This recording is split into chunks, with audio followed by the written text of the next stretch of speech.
Hello guys, and welcome to this video where I'm going to be showing you how to create a business card QR code on Canva. So the first thing you have to do is to go to Canva and then key in this keyword here, business card QR code, and you'll see various designs and templates that you can adopt to be yours with the QR code section separate.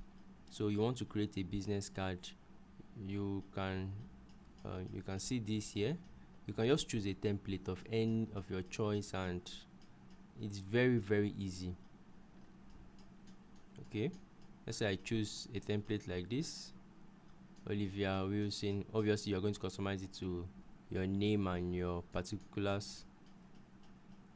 Then you can click or create your QR code and input it in this bar, and you would have successfully created your business card QR code, which means that once people scan your business card, it may take them to your website, and you can proceed from there. So guys, this is how to create a business card with QR code on Canva. Let me know if you need another video on this, and let me know what you think about this video in below. Also, if you've enjoyed this video, please consider subscribing to the channel and leaving a comment. Thank you very much, and do have a great day.